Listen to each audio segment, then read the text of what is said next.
네, 국민의힘이 혁신위원장 인선을 두고 난항을 겪고 있습니다. 일단 오늘은 고위 당정협의회를 열고 민생 챙기기에 집중합니다.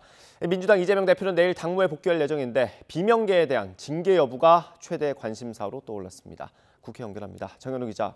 네, 국회입니다. 네, 여당 상황부터 보겠습니다. 혁신위원장은 아직 윤곽이 좀 안 나왔습니까? 네, 애초 김기현 2기 지도부가 주말인 오늘까지 혁신위원장 인선을 마무리하고 내일 최고위를 통해 혁신기구 출범을 공식화하겠다는 계획이었는데요.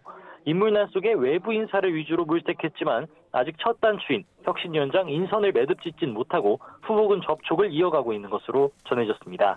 오늘 안으로는 인선 발표가 어려울 것으로 보이는데 김 대표가 내일 아침 지도부 회의 발표 시간을 맞출 수 있을지 이목이 쏠리고 있습니다. 보궐선거 패배 이후 수도권 위기론 등이 촉발된 가운데 대책의 첫 단추인 혁신이 출범부터 잡음이 나온다면 치명상이 클 것인 만큼 고민도 깊을 것으로 풀이되는데요. 당내에선 늦더라도 제대로 띄워야 한다는 신중론이 일부 나오고 있는 배경입니다.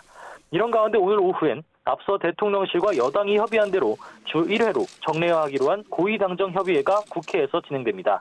김 대표 등 여당 지도부와 한덕수 국무총리, 김대기 대통령실 비서실장이 대에너지와 농산물 수급 안전대책 등 경제대응 방향을 두고 논의합니다.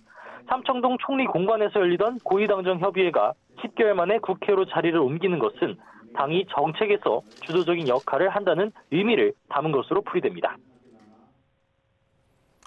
네, 민주당 이재명 대표는 내일 공식적으로 복귀하는 거죠?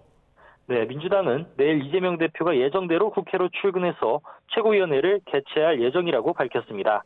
단식 끝에 건강이 악화해서 입원한 지난달 18일 이후로 35일 만에 다시 당무에 복귀하게 되는 셈인데요.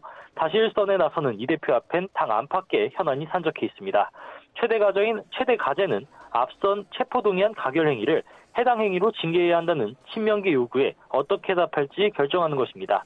비명계 징계에 나선다면 당내 갈등이 극심해질 것으로 보이지만 당대표를 검찰 정권에 넘겼다며 징계 청원까지 올린 강성 지지자들 목소리를 아예 무시하긴 힘든 상황에 놓여 있습니다. 일단 구속영장 기각과 보궐선거 승리로 당내 입지가 전보다 탄탄해진 만큼 일단은 이 대표가 통합에 방점을 찍을 것이란 전망이 대다수인데요. 체포한 가결 이후에 사퇴한 비명계 송갑석 의원의 지명직 최고위원 자리에 누굴 앉힐지 역시 관건이 될 것으로 보입니다. 친명계 인사가 임명되면 사당화를 주장하는 비판 여론에 다시 불이 붙을 것으로 보이는 만큼 당분간 이 대표 역시 인선을 둘러싼 고심이 깊을 것으로 보입니다.